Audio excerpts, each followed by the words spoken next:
Test, test, test, test. Hey, welcome, Bike, to the channel. Welcome, Bike, to the headquarters. My name is Nicholas. I said, hey, we want some fantasy. Big dogs got to eat BDGE. Week 7 after tonight in the novels, in the bookers, which means we are halfway through the regular season of fantasy football. It is time to start shaping up. It's time to cut the bullshit. I know a lot of y'all still be with the bullshit. It's time to cut it. Time to cut it. We're halfway through. It's time to make some shmoney moves. If we're not doing it, we're falling behind. Take the dubs. It's no longer okay to just put up a lot of points. We always want the hashtag points, but we're coming to the breaking point of the season where we need wins. And a lot of y'all probably didn't have wins this week because 72 running backs got hurt again. I don't know how 72 running backs can get hurt every single week. And we continue to still have running backs available in the NFL. It's almost as if they don't matter. There are a few guys that definitely matter, though. There are absolutely a few guys that definitely matter. And one of them would be Aaron Jones. So we're going to start this off. We're going to go through all of Week 7, the recap, everything I took away, some of the bigger points, notables. But as always, we are starting off with thigh injuries. Not thigh injuries, thigh injuries, because we're taking a bike to fucking Middle Earth with thigh injuries. Are there any thigh injuries? I don't think there are any thigh injuries today. That doesn't matter. I don't know what I'm saying. But before we start, make sure your shirt's tucked in. Tuck your shirt in. Lower the volume. Stop yelling. Let's eat. Hit that thumbs up. Hit the button that looks like this. Hit it. Smack it. Let me make sure I'm not on mute. We're not on mute. Beautiful. So we can start. We could talk. We could talk. Aaron Jones, unexpected little calf injury throughout the middle of the week. And pretty much everything was pushing him towards being on the field and playing. But Green Bay wanted to take it conservatively. Do you fucking blame them? They got to play the Texans. Was pretty easy, pretty light work there. Devonte Adams basically just ate Aaron Jones and said, "Don't worry, dog. I'm gonna carry you to the finish line." And they got to rest. He traveled with the team. Everything I've read said that he tried to push to play. So I'm not expecting this to be a multi-week injury. If for some reason it does, obviously Jamal Williams is a locked and loaded, probably borderline RB1, if not certainly in the RB1 discussion. He became the workhorse there. I don't know why I was getting so many questions about A.J. Dillon, sit-start questions. It was actually a bit concerning at this point. A.J. Dillon fucking stinks, guys.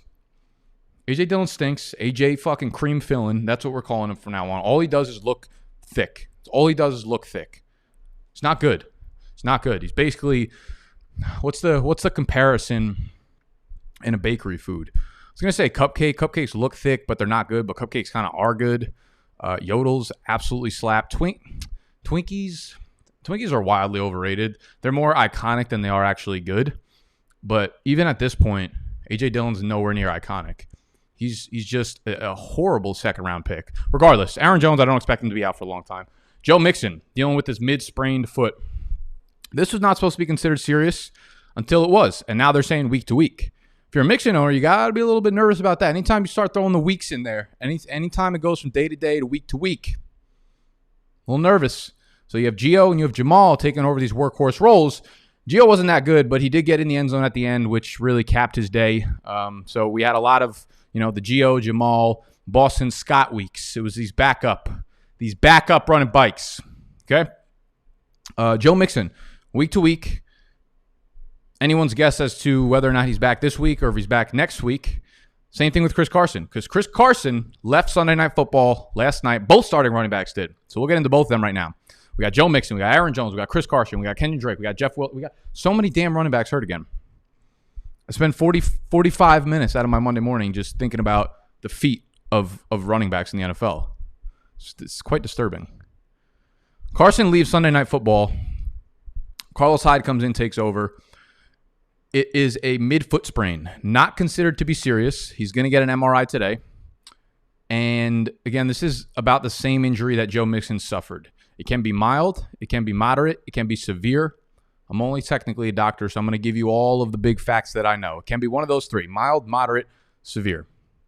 The moderate and severe cases are known as like the Liz Frank injuries, right? Where they're more serious and they take a lot of time to recover from. That's like, think Cam Newton, think Hollywood Brown with the screw in the foot, Evan Ingram as well, which is also being wildly downplayed because we talked about this all offseason about how Evan Ingram was going to be playing with a whole ass screw in his foot.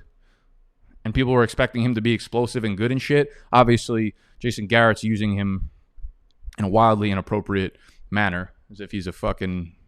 Actually, I'm not going to even go there. Evan Ingram, terrible this year.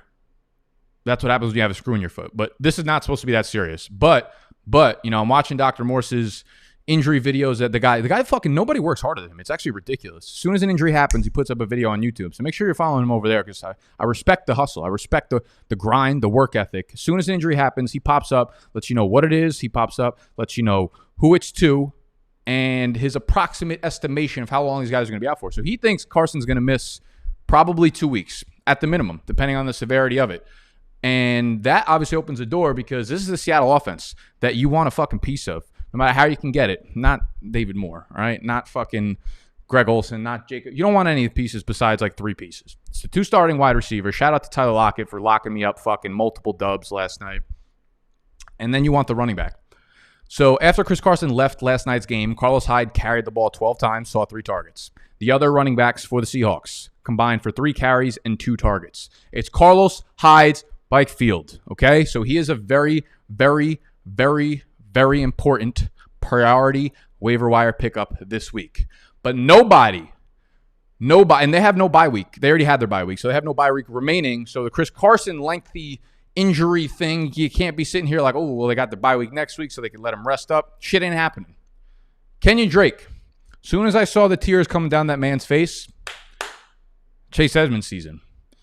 Ankle. X-rays come back negative. Okay, when you get X-rays on the ankle, they'll tell you if there's a fracture, if the bone is cracked or whatever. Come back negative. They could do that in the stadium, so you get that answer pretty quickly. What you don't know is whether or not it was a high or low ankle sprain. If it's an ankle injury, you go for whether or not it's a fracture. If the X-rays come back negative, you know it's a sprain of some sort.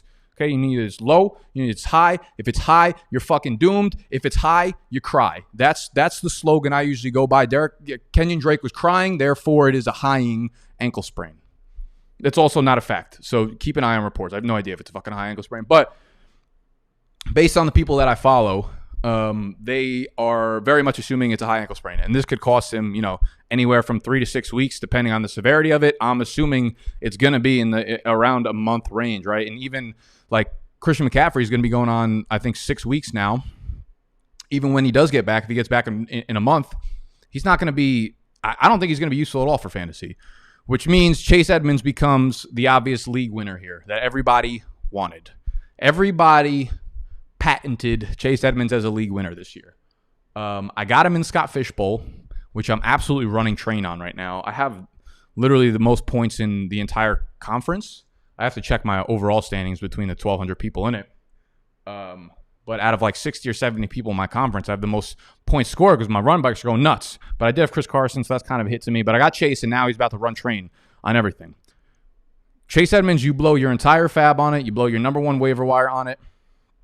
And I say this without a hint of comedy to this, okay? If you are in a league where you could actually trade for fab, trade something for more fab if Chase Edmonds is on the wire, which I can't really imagine he is. Maybe some people dropped him. I don't know.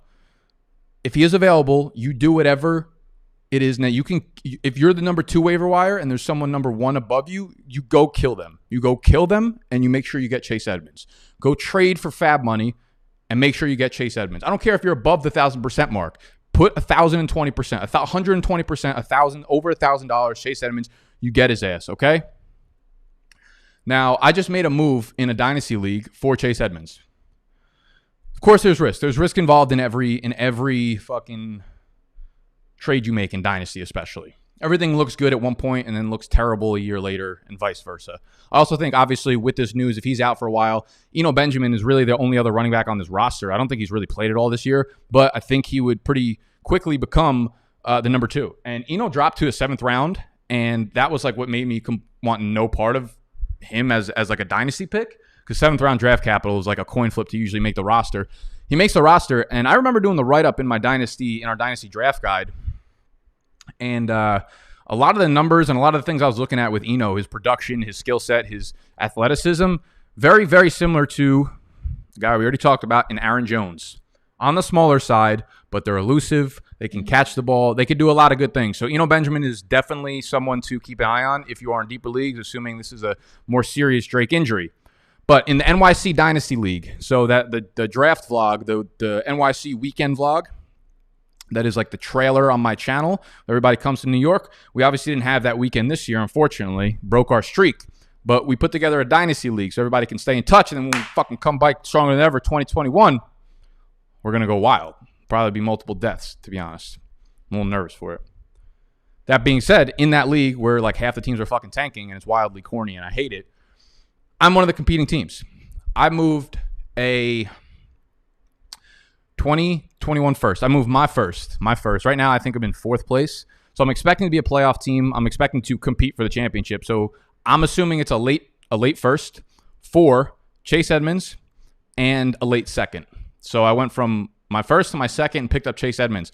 This is on the risk that Drake's going to be out for a while and Chase Edmonds becomes, the league winner. If not, like an RB1 for the next 5-6 weeks, which will hopefully get me a bye or, I think by that point you give him, like, Edmonds is just like 1,000 times better than Drake has. I don't see how there's any way Cliff can continue watching the fucking games and see what Chase does and then continue to put Drake out there over him. So I am risking it for the fucking Limp Bizkit it, man. I'm all in, and Chase Edmonds is going to fucking probably dud because I want him that bad. That's what ends up happening. So we got a lot of running backs hurt. We have Philip Lindsay in the Conco protocol. It's a full-blown running back by committee there in Denver. If Lindsay is good for week 8. If he's not, obviously Melvin Gordon is going to be seeing 20-plus touches. But this is his first documented concussion in the NFL as a pro, which probably means like his 3rd. But I give him like a 50-50 chance to suit up next week. And who do the Broncos play next week, actually? Who do they play? Eagles have placed Deshaun Jackson on the IR. Of course they did. Broncos play at home against the Chargers, who just probably lost Melvin Ingram for some more time. Then the Falcons, then the Raiders, then the Dolphins. Nice passing down matchup. But regardless, I think Lindsay will probably be back, and it's probably going to be a 50-50 time split. But again, Melvin Gordon pretty much continues to see the more valuable portion of the time split. We have more running backs. All right. We got Damonte Freeman going all the way back Thursday Night Football. We got fucking Snacks in the building. And I think he's the reason why Devonta Freeman got hurt, because he just started getting around to liking him. And I'm like, don't do it. He's going to break your heart. That's what happens when you run like Derrick Henry, but you're built like Derrick Henry shit out Derrick Henry. That's what happens when you're Devonta Freeman and you do shit like that. You bang your ankle up. Now, Wayne Gallman came in and looked kind of fantastic. And he handled 15 touches. And this was against a tough Philly run D. 15 touches on 32 snaps. Dion Lewis, 3 touches. And this is going to be not someone I'm going to go crazy on if he's still on your wire. Some leagues play where like you could actually pick people up on Fridays. So maybe you were already able to get Goldman, but they do have 11 days to rest up. We haven't really heard any information despite it being like 5 days later. We don't know if it is a low ankle sprain or a high ankle sprain. Obviously, if it's a higher ankle sprain, it's going to miss some time. Wayne Gallman becomes a priority pickup. I'm not going to put him over Chase Edmonds. I'm probably not going to put him over Carlos Hyde. But he's definitely feeling running back right now during bye weeks and whatnot. Jeff Wilson over in San Francisco. Massive game, and then dead. High ankle sprain. Massive game, high ankle sprain. That's how it works. That's like the 7th high ankle sprain on this offense. I don't understand what is happening. Get the fucking team new shoes. Get them high ankle shoes. Get them fucking high-waisted shoes. It's not even a fucking thing, but get it done. Stop having high ankle sprains. It's probably going to be out like 3 to 5 weeks. We have Raheem Mostert already on the IR. We have Tevin Coleman maybe coming back. I've heard he's been coming back for like 2 months now. I don't know what the fuck's going on. So he might be back from injury soon. Keep an eye on Tevin Coleman, because here's what happens. We've got JaMychal Hasty, and we have Jerick McKinnon. Now, I want to put the quote up for Jerick McKinnon. While I'm doing that, make sure you hit the thumbs up if you're in here, people. We got 700 people in here and only 120 thumbs up. Wildly disrespectful. So, Kyle Shanahan said the team planned on resting Jerick McKinnon in Week 7 against the Patriots due to his big early season workload. I call bullshit. Something's fucking weird there, all right? You're just going to rest Jerick McKinnon in a big matchup against the Patriots? Like, I just don't see any truth to what he's saying there, that he just wanted to rest him because he was a fucking workhorse earlier on in the year. Here's the thing. You look back at the last 3 games, he's had 3 carries, 6 carries, and 1 carry. So what the fuck are you talking about? Jerick McKinnon's been operating on a huge early season where he had like 2 games where he had like 15 touches. I'm pretty sure he'll be okay if you give him more work. You just clearly like JaMycal Hasty better. JaMycal Hasty has had as many or more touches now in 3 straight games over Jerick McKinnon. And Raheem Mostert's out. I think JaMycal Hasty has looked better. And even when you look at McKinnon's numbers, like for fantasy, he was good while Mostert was out. And otherwise, he's been kind of terrible. Like, he had that one big week against the Jets where he broke off that huge run, and obviously his yards per carry was astronomical in that one.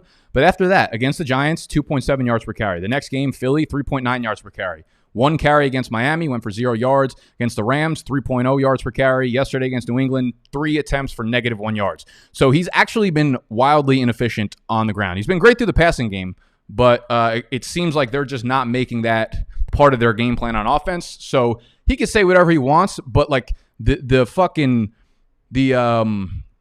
truth of the matter is we have the fucking numbers in front of us, and that he's playing JaMycal Hasty clearly ahead of Jerick McKinnon for three straight weeks. And I guess Coleman is a pickup. I would add JaMycal Hasty, but like I'm not going to feel comfortable probably run. If we know everyone is out except for McKinnon and Hasty, I think you could probably throw both guys in. You could probably throw Hasty in as a flex play and hope that he has a couple big like break-off plays, which he's certainly capable of. McKinnon, maybe he'll take the pass-catching work again. Who are they playing next week? They play against the Seahawks. Okay, interesting matchup where they're already a 54-point over-under in the game. Going to be points scored. Doesn't really matter. The running backs for San Fran are going to produce regardless. And now they're probably without Deebo Samuel as well, so they're going to need pass catchers there. I think they're both like RB3 flex plays next week, assuming Tevin Coleman is night bike. Deebo Samuel, the hamstring.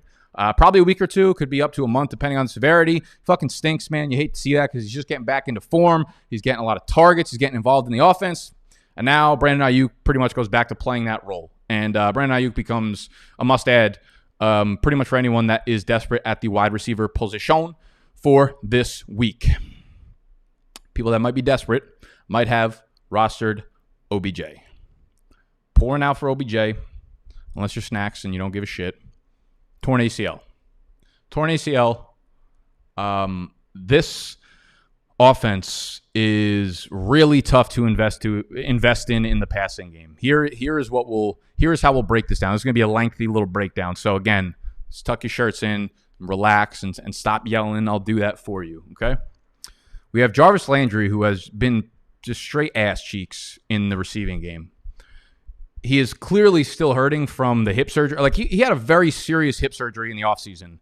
And like the timetable for it was leading up to the start of the season where there was no way he was going to be 100% going into the year, which we don't like to draft those guys. And it's clearly lingering. And then he's got the rib injury going on as well. So he's in pain on top of that. So what this means, I guess, with OBJ out, I mean, Kareem Hunt stonks going fucking up. Austin Hooper, in the 3 games before he missed this one, he had a 26% target share in 3 straight games. So he was starting to heat up a little bit. They were turning the fucking heat up on the oven a little bit for Mr. Austin Hooper.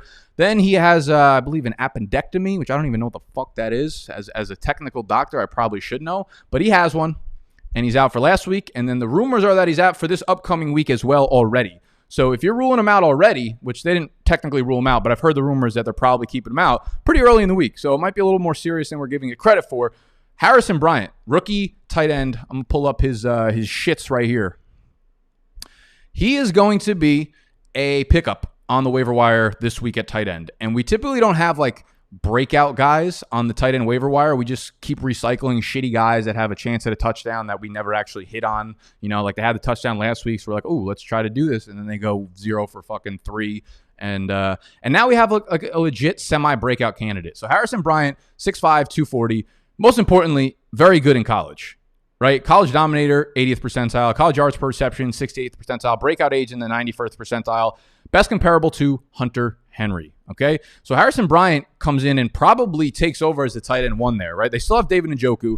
He goes 5, 4, 56, 2. 5 targets, 4 receptions, 56 yards, 2 touchdowns yesterday. He outsnapped David Njoku 40-31. He ran 17 to 12 routes by Njoku, so he's not separating himself entirely, but as a rookie, if you're already leading him, that discrepancy will probably continue to grow. But he looked impressive yesterday. And here's the other thing to consider, what this offense overall, right? Like, he might just be a young, exciting player overall, but the offense dictates itself to a guy like Harrison Bryant, especially in a situation where Austin Hooper is out. They were already running multiple tight end sets, like on a near 50% rate, which is one of the higher clips in the entire NFL. I believe it was number 3 in terms of having at least 2, if not more, tight ends on the field at the same time. So that's a very high rate. And now if he becomes the tight end 1 because Austin Hooper is going to be out, he'll be on the field nearly every damn play.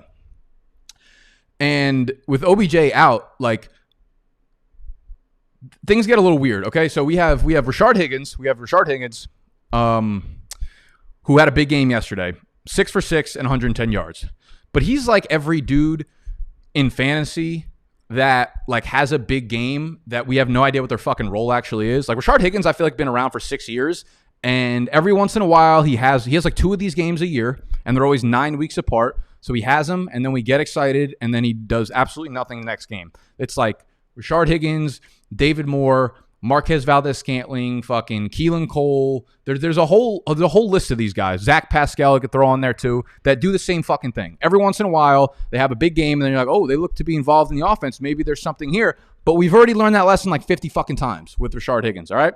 Are we going to hit on them 2 games in a row? Probably damn not, because they never have 2 games in a row that are good. It never happens, okay? He had a big game yesterday. But do you have confidence in him? I don't have any fucking confidence in him going forward. I think he's worth the stash if you're the OBJ owner, because maybe he does take over as the wide receiver 1 on the outside of Jarvis Landry. And you do look at their schedule over the next 7, 8, 12 weeks, whatever it is.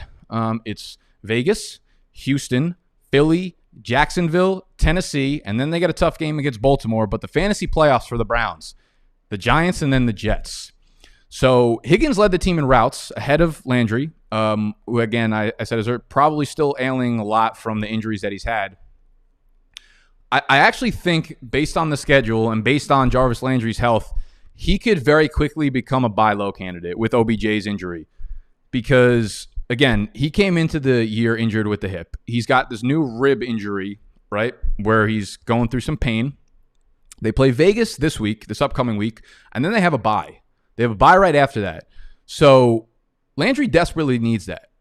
If they can get past the bye week and Landry's coming out there at 90% full strength, he's probably going to be the target leader in this offense with no more OBJ there. So you'll have Houston, Philly, Jacksonville, Tennessee, Baltimore, Giants, Jets over the second half of the season with a more healthy Jarvis Landry, who will be even further removed from the offseason surgery and another 2 weeks to rest up from the rib thing. So I think, I'm not gonna go nuts about anyone in this passing offense, but I think Jarvis Landry, he might even be dropped in some of your leagues. So if he's dropped, I would go pick him up. I'm not gonna trade anything worth of value. Go fucking trade Kenyan Drake's dumbass for Jarvis Landry and see what happens.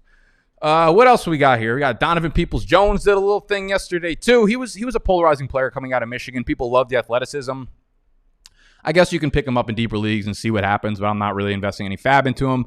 The overall problem here, to sum up what I've been talking about for 40 fucking minutes, which I should have just prefaced with this and not talked about it, is this passing offense. First off, anything we're excited about right now is coming off the heels of a game against the Bengals. So we need to simmer down a little bit, right? We turned the oven up. Let's turn the fucking stove down a little bit. Simmer down. And it was a game where the Browns scored 37 points. Mayfield threw 5 passing touchdowns. He only threw the ball 28 times in this game. He's averaging 28 passes a game, which is 28th in the NFL among quarterbacks. He's only thrown the ball more than 30 times twice this year. So now they're going to lose their wide receiver 1 on the outside, and then they're going to say, like, let's increase the passing volume. Doesn't make sense, okay? So if anything, they're going to continue to work through their running backs here. So I would just tread lightly when it comes to this Cleveland offense overall. But Harrison Bryant is definitely a fill-in tight end this week if you're like an Ertz owner, if you're one of these guys whose tight end got hurt, okay? Everybody's hurt. Andy Dalton, dead in the concussion protocol. Ben DiNucci, straight out of fucking mama's garden in Italy. Benny DiNucci, okay? Dalton's in the concussion protocol. DiNucci is absolutely not startable in any sort of fantasy league. It's a massive downgrade for everyone on this offense. The way I'm looking at this situation right now is very much like, do you remember last year when Darnold was out? Not this year, but like last year when Darnold was out, and they kept trotting out dudes at quarterback that like you never, was it Nick Folk? No, Nick Folk's the kid. They might as well have fucking trotted out Nick Folk, the kicker, at their quarterback position. It was guys that I can't even remember their names. And it was just like the most brutal stretch of 1 month of gameplay for the Jets. This is what this reminds me of. This kid is from JMU, James Madison University. Their O-line is like kind of in shambles right now. Philly defense, special teams, needs to be picked up everywhere in fantasy, okay? Coming off a light 9-point fantasy game against the Giants, but whether or not Dalton's under center, like I think they are a very good play this year because they'll get pressure on whatever quarterback, and especially against a beat-up offensive line. So if it's DiNucci, without a doubt, probably the defense number 2, because the fucking Kansas City Chiefs, who we told you to draft all summer, they were the defense 1, and they're showing fucking why, and now they get the Jets this week. It's going to be beautiful. So Jets and then Philly, if DiNucci is the quarterback, it's a problem for everyone on the team right now because you have Lamb and Gallup, who combined for 0 receptions yesterday. Lamb still saw 5 targets, probably dropped a sure big-ass gain on a slant. But regardless, listen, the numbers show 0 receptions for both guys. Zeke, if DiNucci's under center, Zeke would become strictly a volume-based, like, I'm hesitant to even call him an RB1. Do you know what happens when you're a really bad offense? You don't run a lot of plays. And especially with their defense, how bad the defense is, they're going to be on the field the whole game. Like, the opposing offense is going to eat up clock and destroy this defense down the field. And on the flip side of things, like very much like what we saw with the football team this weekend, 25-3, dominated. Zeke got what? 15 touches? 15 touches behind a shitty offensive line against a tough Philly defense. Not going to probably, I mean, I don't even know if you can rank him as an RB1 this week, man. So Lamb, Gallup, Zeke, it's tough. Cooper still operating as the alpha, but like I'm not going to be expecting a 7 for 80 game week in and week out, especially if Dalton's out. So just be wary of the practice reports. Good Lord, that was a lot of injuries to cover. Let's move over to some committees. I made this cute little chart for y'all because there's a lot of fuckery going on in bike fields right now for running backs, okay? Lot of fuckery. And it starts with these committees. It's not your town hall committees. It's just the bad coaching committees. We'll go from top to bottom. This is in literally no order, just whatever one's popped into my head. We had Leonard Fournette versus Ronald Jones. Fournette outsnapped Jones. He ran more routes, most importantly, and had 18 opportunities. So Ronald Jones came out and was like running well, dropped a pass. This was Fournette's like first real game. Good. Bike. Ankle's good to go. We can put you on the field. And good Lord, did he look good. He looked explosive. And most importantly, he was just dominating on the passing downs in this offense because Ronald Jones drops another ball and Fournette goes on his way to 7 targets. Catches 6 of the 7 targets for 47 yards, just missed on a touchdown. But Bruce Arians came out after the game and said that Shady lost his passing down role. He has lost his passing down role to Leonard Fournette. So you're looking at Fournette as a guy who has the passing down role in a Tom Brady offense. He has it. It's his. He can sleep with it at night. And he's going to continue to cut into the running workload. Okay? He ran 25 routes yesterday. Rojo has not ran 25 routes in a game this entire year. All right? And this was the way things felt like they were kind of heading in this direction, trending pre-injury ankle to Fournette. And now it's here. And it wasn't all garbage time either. Like, he had like 10 or 11, I want to say, opportunities in the first half. Like, this was real getting Fournette involved in the game plan. Ronald Jones' like locked and loaded time as an RB2 is definitely over. And to be honest, rest of season, I would rather take Fournette over Ronald Jones straight up. If you ask me who I would rather own from right now to the rest of the season, it would be Leonard Fournette. San Fran. Obviously, we already talked about this. Jeff Wilson had a monster day before he got carted off. And he's going to be out for quite some time with a high ankle sprain. Comes to a showdown between Hasty and McKinnon. We'll see what happens with Whoa, don't you be fucking zooming in on me there. We'll see what happens with Tevin Coleman, but we already mentioned that. And then Deandre Swift looks like he was on his way to a big day. Starts off with like 6 carries, 25 yards, and a touchdown early on in the game, and then completely devolved. Completely just kind of shut out of the game plan. He did, again, out-snap everybody. 45% snaps was good to see. Opportunities 14 to 12. We're seeing Carryon just be completely phased out of the game. He's just not. Why is Carryon, like, what do running backs do? They get the ball in their hands, and they make something happen. Why are you putting a guy like Carryon on the field for 23% of the snaps, and you're not even giving him the ball? Like, just put a fucking fullback out there if you want to do that. Let him block or something. Put another tight. Just keep fucking DeAndre Swift on the field. Keep him on the field. Sorry. So, yeah, this is kind of what we talked about last week, in that we have no faith in Matt Patricia continuing to stop feeding Adrian Peterson carries that go for 2.5 yards, where DeAndre Swift is averaging 5-6 yards per carry. Again, I just don't have faith that he's going to continue to do it. And I'm not going to talk about Atlanta, so fuck off if you're in the comments right now talking about it. Clyde Edwards-Helaire, Le'Veon Bell. Le'Veon Bell he looked great on the ground. Looked a little bit rejuvenated, looked fine. Was not involved in the passing game whatsoever. But this is what we're going to see. I think we're going to see a full-blown committee here sooner rather than later. I mean, Clyde looked great. Listen, Clyde looked great.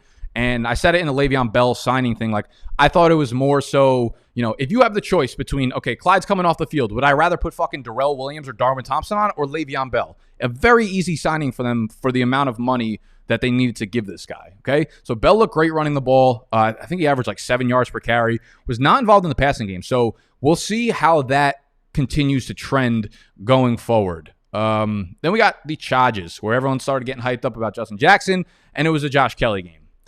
17 opportunities to Justin Jackson's 11. He also came into the week like pretty banged up, and then he was like not on the field for warming up for the game, so we didn't even know if he was going to be active. And I think that kind of played a role into it a little bit. He did end up running 19 routes to Josh Kelly's 20, but typically I think we'd probably see Justin Jackson run way more routes than Josh Kelly. And I don't think Justin Jackson is at 100% health right now. So that's what we're going to have to monitor throughout the week. If we see Justin Jackson continue to be like a limited participant in practice, this is probably why. This is what happened to the duo bike here. And then another duo of young running backs in Buffalo. It's ugly there, man. Told y'all not to start Devin Singletary. Hopefully y'all listened. And it is a complete split right now between Moss and Singletary. I don't think either of them are startable. I would probably hold on to both of them, even though rest of season I might take Moss over Singletary. I mean, they both aren't doing anything good fantasy-wise. Josh Allen chips in again with like 60 more rushing yards, more than both of these guys like combined. So it's ugly there. Not a lot of good to take away other than fucking stonks down for Singletary. Stonks up for LaMichael P. Ryan, not Frank Gore. Look at the snap right there. 70 to 28 in favor of P. Ryan. 15 routes run. Frank Gore had no involvement in the passing game.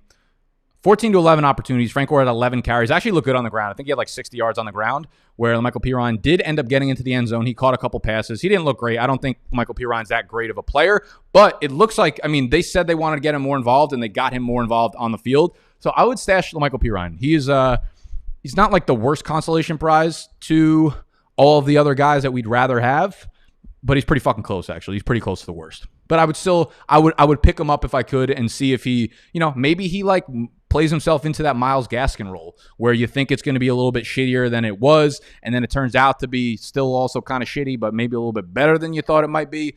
I'd pick up Michael P. Ryan. I don't know. Why the fuck not? What else we got? We got the Saints and Drew Brees just continuing to defy Father Time every time. You know what drives me nuts is people's viewpoints on quarterbacks in the NFL. It's like everyone needs to have a hot take after every single week. Any quarterback that's ranked from like quarterback 11 through 29 is either out of a job next year or is now borderline elite. Week after week, it's a new conversation every single week. Like Wentz, left for dead, has one good game, he's fucking bike. Matt Stafford, super disappointing, one good game, good. Matt Ryan, done, finished. Might as well retire, might as well trade him. Julio Jones comes back in the lineup. Matt Ryan, easy fucking quarterback 7 rest of the season. It's every single week. You don't need to make a fucking hot take about a quarterback. I promise. You don't. You'll fucking be able to live. You'll be able to eat food. You'll be able to fucking go have sex. You'll be able to do it all if you don't have to have a hot take on every single quarterback every single week. I promise. Like, you could still live your life without doing it. Okay? Drew Brees is one of those guys. 287 more yards, 2 touchdowns. No Michael Thomas again. We don't know what the timeline is for this, but we do have a newcomer into the equation. We were excited about Tre'Quan Smith. Well, I wasn't, but like some people were. And Marquez Callaway, shout out to the homies over at Roto Underworld and Player Profiler, because they've got a very similar thing to us going on here, where we have like a bunch of different pieces of content coming out daily, like day by day. You can expect a new thing. Like Mondays, I'm going to be doing the live stream here. Wednesdays, it's going to be bunk bed breakdowns. Thursday, it's going to be Fade the Public. Friday is going to be my ranking. It goes day by day. It's like a whole new fucking production premium featured film each day. They do the same shit over there. And one of the new pieces of content that they do that I really, really, really like, and I'm going to pull up his Twitter. They got this kid, Cody Carpentier, I believe is his name. Cody Carpentier, at Carpentier NFL. I'm going to screenshot this. And he started a new podcast on their radio. Let me throw this up on that bitch so you guys can see who I'm talking about. This man right here. So go follow him on Twitter. I believe it's Tuesday or Wednesday, he does a super specific podcast breaking down like the wide receiver 2, 3, and 4 in each offense, going by like snap counts, going by like routes run. And this is extremely valuable in Dynasty. These are the guys that you're too lazy and you don't want to put the time or the work in to know if like Demir Bird is running more routes than fucking N'Keal Harry. They had Marquez Callaway pinpointed as like a big breakout this week. And that was beautiful. And I have a lot of respect for when people make fucking ridiculous calls like that and then hit on them. And this was one of them. And again, they're very much like us. We're like Monday morning, like Ray, you guys probably know Ray Garvin, friend of the show. He does like a sort of like a Devi college show if you really want to be into the upcoming class. Make sure you do that. Obviously, free podcast. It's a Roto Underworld podcast. I will link that down below. But I got a lot of respect for the brand. I like what they're doing over there. And they put out a lot of valuable information week over week. So go subscribe. Go listen. Because then your ass would have picked up Marquez Callaway. Your ass would have picked up Marquez Callaway. What else we got? Your ass should pick up Denzel Mims. That's what your ass should do right now. Made his debut. Missed the first 6 weeks of the season. Perriman goes into the concussion protocol. He's in it right now. He's in that bitch right now. So he leaves the game early. Jameson Crowder also was not active for this game. But Denzel Mims' involvement was extremely, extremely promising. He was a guy that I loved in the preseason. Coming out of Baylor, hyper athletic dude, just like all around, 40-yard dash, agility, fucking Burt, like everything is there. Producer in college, absolute monster. Second round pick for the Jets. He catches 4 of his 7 targets for 42 yards. Not a monster day by any means, but he's a rookie. This is his first game on the field, and those 7 targets were a 30.4% target share. Sam Darnold only threw the ball 23 times, and he had 7 of those targets. And I'm not sure why this was, but almost all of that came in the first half. I don't know if this was just like a dominant game in terms of time of possession in the second half, or once Perriman went out, then they put Trey White onto Denzel Mims, and obviously that's going to be a fucked up situation for any rookie wide receiver. But I think Denzel Mims is someone that actually has upside of being maybe a borderline, I don't want to say borderline wide receiver 1, but like borderline wide receiver 1 in his offense. He has like that in his range of outcomes where he could actually be the top guy on the outside in his offense. And you don't get to pick up a lot of guys like that midway through the season. So Mims is definitely another pickup in terms of wide receiver waiver wires. Let's hit a new segment. We're going to hit a new segment this week called Welcome Bike. Because Gronk bike, Fournette bike, Deontay Johnson, very bike. Gronk now, 8'5", 78'1", 8'5", 62'1". Say it with me. 8'5", 71, 8'5", something 1. What's up? You want to dance too? You know I'm talking about Gronk. Gronk, bike to bike weeks. He is a tight end 1 going forward. I think it took him a while to get his legs under him, man. He's starting to look like an actual football player again, okay? That's the big thing here. 2 huge games in a row again without O.J. Howard there. And AB is coming into the picture, so this could become a problem, a little bit of a problem in terms of like where the targets are going and deciphering what to do each week. But Gronk has looked just objectively, if you've watched any of the games, he looks like a completely new player now as opposed to the first half of the season or the first month of the season. So Gronk, welcome bike, my friend. We already talked about Fournette. I broke it down in the committee shits, but he is very much bike. He is very, very, very much bike, and I'd be very scared if Ronald Jones was on my fantasy team, which he is unfortunately on a few of my fantasy teams. So I'm nervous. I'm scared. I'm out here fucking celebrating Leonard Fournette when I don't even own him anywhere, and I own all Ronald Jones. Shit. Deontay Johnson is bike. 15 targets yesterday. Big Ben had a season-high 49 pass attempts. Someone check his elbow this morning. There's no way it's still there. No fucking way. Juju, 14 targets too. Just massive target numbers for both guys. I just tweeted this out, okay? Make sure you're following me on Twitter if you're not already. I believe it's right there. Let me see. Did I put the fucking tweet thing back up there? Yeah. At Nick_BDGE. And then you could just fucking follow my name on Instagram, at Nick Ercolano. Deontay Johnson, in the 3 games he's played this year in which he did not leave early with an injury, his target totals are 10, 13, and 15. 10, 13, and 15. Can y'all hear me? Bark twice if you just fucking heard what I said. I don't hear any barks. Fucking lame. Rude. Tell your dog to bark. There's a dog right outside. I won't bark. Should I have to yell it louder? Do I have to yell the target totals louder? I'm not going to do that. The biggest question here was what happens to Chase Claypool when Deontay comes like onto the field, right? Like he's been so exciting, but like we've never really had the game where everything clicks together and everyone's on the field together and seeing what happens. Here's what happened. It was Juju and Deontay as the 1s and 2s in terms of snap counts, in terms of play time, in terms of production. Chase Claypool far overtook James Washington, though, okay? So Washington seems to be getting phased out, and Claypool was a wide receiver 3.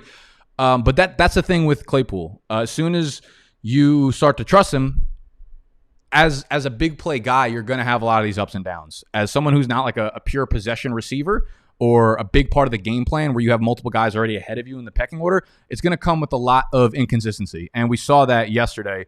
And what was interesting is I was listening to someone tweeted out, I think, that Malcolm Butler of the Titans was actually like shadowing Claypool for most of the game.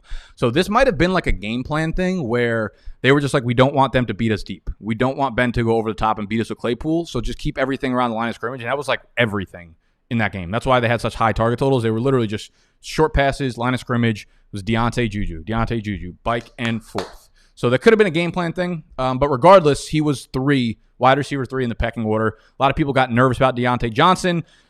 Does this make me feel better about him? Of course. He looked fucking fantastic. He did leave with an ankle injury at one point, and then I believe he returned to finish the game, so I wasn't nervous about it. So monitor practice reports. I hope this is not one of those things where he like sprained his ankle and then he came back in because of the adrenaline shit, and then the next day it starts to swell up or something. So keep an eye on the reports for Deontay Johnson. He might be less than 100% going into next week, in which we're fucking back to where we were before I even started this entire fucking segment, and we have no idea who to actually start for the Pittsburgh wide receivers. Do I feel better about Juju? Honestly, no. I don't fucking feel any better about Juju. He's been terrible this year outside of week 1 where he scored the 2 touchdowns. He just, like, for the hype that we gave him for the first 2 years of his career and the production that he put up at such a young age, there's nothing about watching him that you're like, wow, he looks really good. Wow, he looks like the alpha. Like every once in a while, he'll make like a 20-yard grab, but it's just like, it's just a mundane, it's a fucking Rashard Higgins type catch. I'm just like, I don't give a shit. You know, there's nothing about what he's doing this year that makes me feel good about owning Juju rest of season going forward, man. Doesn't feel good. They do have a crazy little Baltimore sandwich over the next 5 weeks in terms of schedule. So they get the Ravens in this upcoming week. Then they get Dallas, Cincinnati, Jacksonville. I don't know if you could think up, if you could muster up a better fucking passing defensive spread than what they have in this sandwich, because then they get Baltimore again. So it's Baltimore, Dallas, Cincinnati, Jacksonville, Baltimore. Clapped up. So going to feel good owning Deontay Johnson right now. It's going to be a tough matchup for Juju against Marlon Humphrey next week. So I will be down on him again, most likely. And I want to say that's most of what we got here today. I do want to jump into some monkey knife fight shits because we got a game tonight.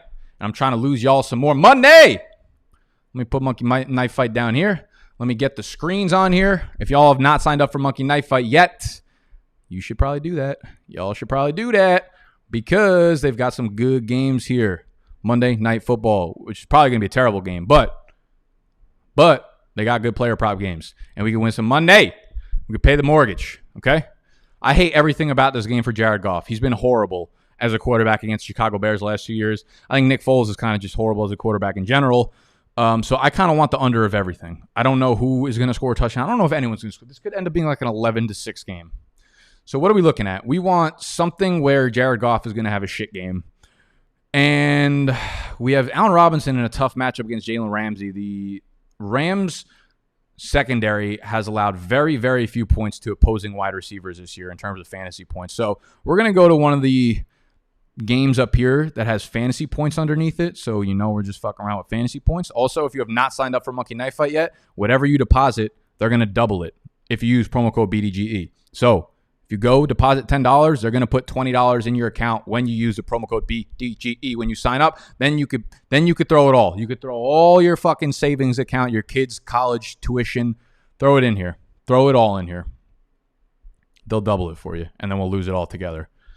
What else do we got? Allen Robinson, Robert Woods. Man, I don't feel good about any of that. Okay, so let's go with this one. Let's fucking run this bike. So you need to hit 2 of these 2 correctly. And that will 3.5x your buy-in. So if you throw down 10, you're going to get 35 from this. I'm just going to take the under for Jared Goff. I don't care what. It could be like 11. I'm going to take the under. Because Chicago's defense is absolutely fucking stifling. And Jared Goff just does not play well against really good defenses. He's been terrible.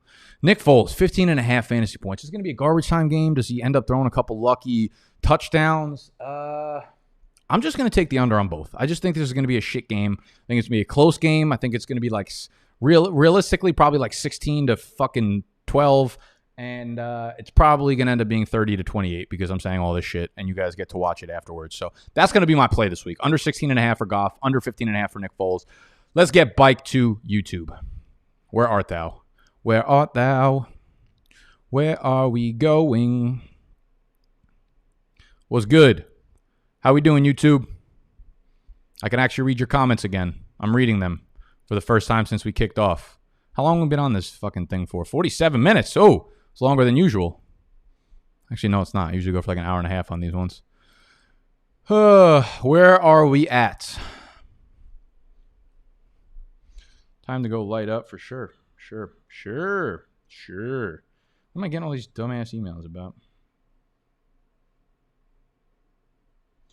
Yeah, I don't believe you, Petra. I just get dumb fucking emails all day. Just people trying to fucking spam me into bullshit. I'm not my grandma. You can't tell me that like my grandson is kidnapped in fucking Aruba and to pay you money. I'd pay you for my grandsons. Y'all is my grandson, so I would pay for you.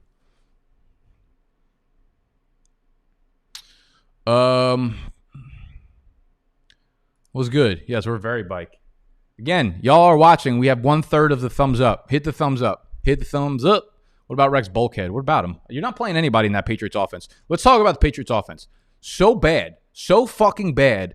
I started Cam Newton in way too many fucking leagues this week. I knew I shouldn't have. I meant to swap him out in a couple of them, but got me like a negative 0.2 points in E-Town get down. So bad. So fucking bad.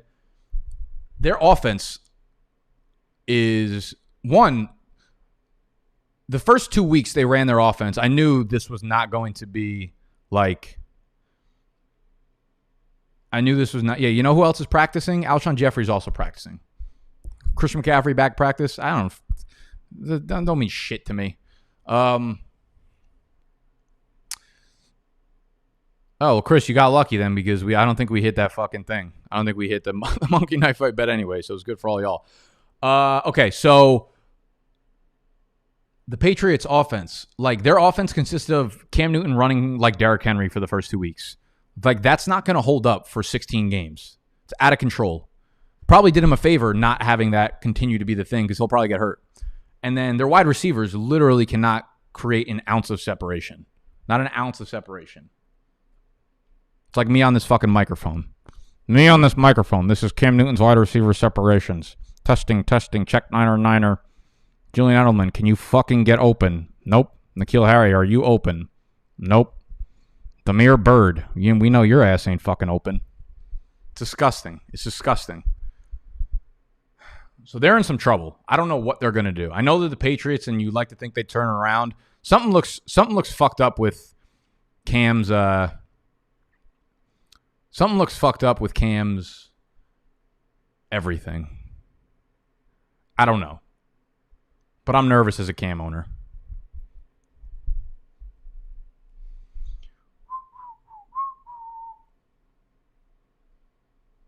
What are we doing? What else is going on? Anything fun? Let me check Twitter. 17 new notifications. Zam.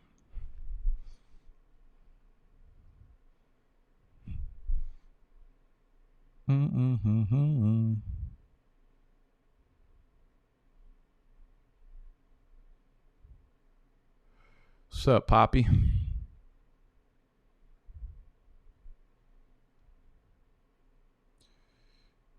What do we got? What do we got? Any fun questions? Nah, nothing fun. Come on, guys. Come on, y'all.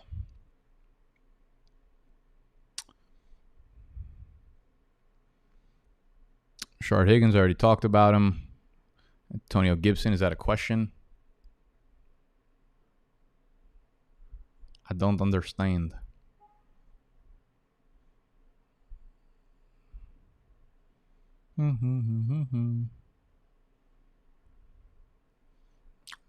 You ain't working on that BDGE tattoo. It takes 5 seconds to get a tattoo. Don't be fucking lying. If you wanted it, you would have gotten it already.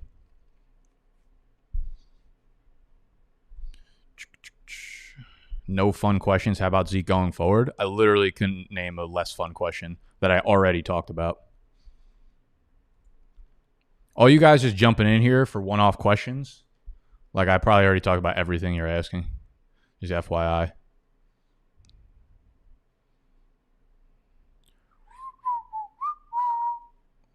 Okay.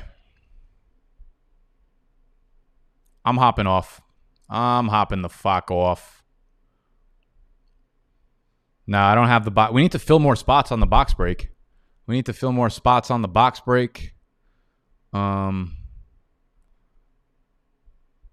still are not filled up on the fucking Origins. We've got 6 Origin boxes.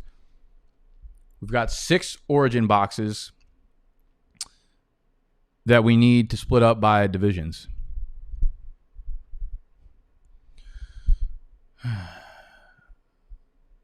Thoughts on BDGE, UFC, MMA Avenue? Interesting. I'd imagine we'd have to have probably 15 times the audience that we have now. That's like what Barstool does with Rough and Rowdy, except it's just boxing. I'd imagine the legal loopholes that you need to go to in order to have some kind of organized fighting fucking thing is probably out of control. But it is really, it's a really cool idea. I don't really care much for it though, to be honest. I would just honestly, I'll just tell Snacks and Animal to fight. I'll just videotape it and put it in a vlog. How was Mel's party? Mel's party was fantastic. How do you even know about that? Did I tell you about that? Yeah, Mel's party was fun as shit. We had the party up. Oh yeah, I think it was in the live stream. Oh, so good. We were at the bowling alley. We were fucking 30 deep. It was crazy. And we were at this place, Frames, which is like a lounge. It's like an open bar bowling alley, and the whole ass roof fell through. It was nuts, and it hit this girl, and we were just we're gonna fucking sue for everything we've got. But at that time, we were drunk as shit, and we were just talking shit for no reason. It's really fun though. Very good time. You're hungover, right, Nick? More just hungover from the weekend and lack of sleep, not actually alcoholically hungover. Is that a word? Alcoholically? Does it get annoying when people just ask the same question every 10 seconds, or is it just me? Nah, dude, I love that. It's my favorite. I was actually thinking about giving you guys my phone number for you to text me what my thoughts are on DJ Chark. I love you, Caesar. C'est ça.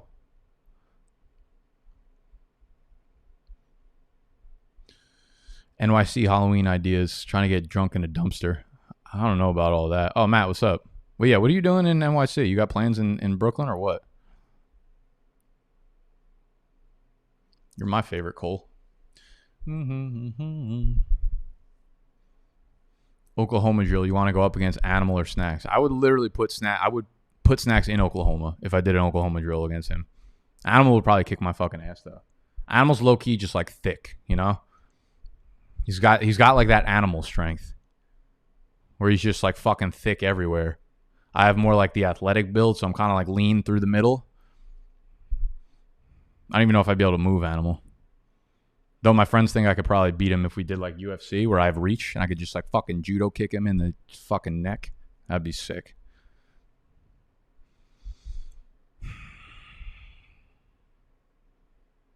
What's up? You watch Hubie Halloween? I did not watch that. I don't know. I can't imagine myself watching it. Was it good?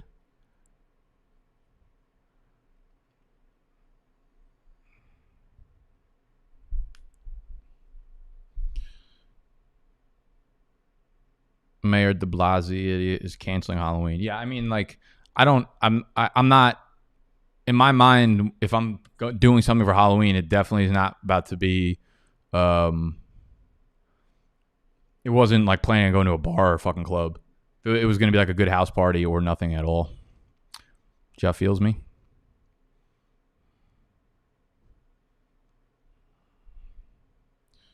It was so bad, it was funny. 4 out of 10, yeah. I ain't going to fucking watch a 4 out of 10.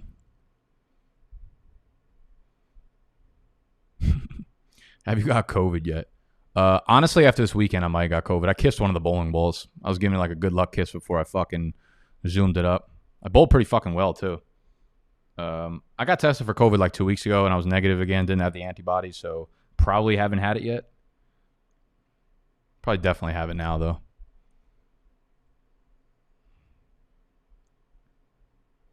Chris Carson, optimal recovery time, 5 weeks. Yeah, this is probably going to be a long thing. Carlos Hyde's the guy you want to pick up.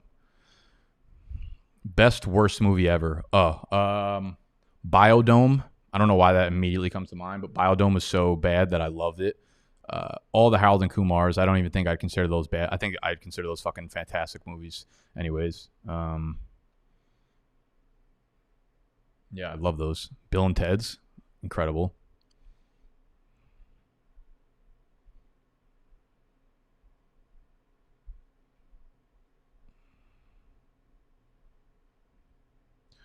I have 2 parties in NYC, one at the Gallery on Thursday and another in Queens this weekend.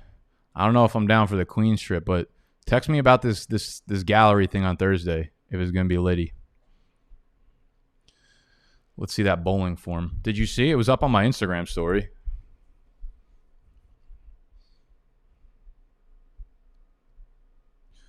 Favorite Monty Python movie? I've never seen Monty Python, and I'm not even embarrassed to say it.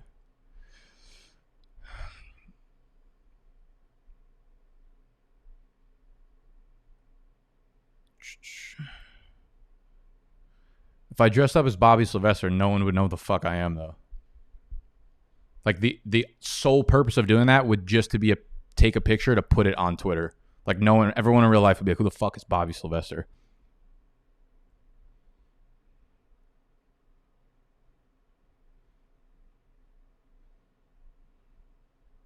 Shout Plies out, froze. That's what I'm saying. Like, people think I created bike. Like, Plies is a whole ass movement by himself. What's up, Brady? What's up? All right, I'm bouncing out of here. We're filming Bunk Bed in a few. Not really. Probably like 5 hours. We're redoing a rookie draft.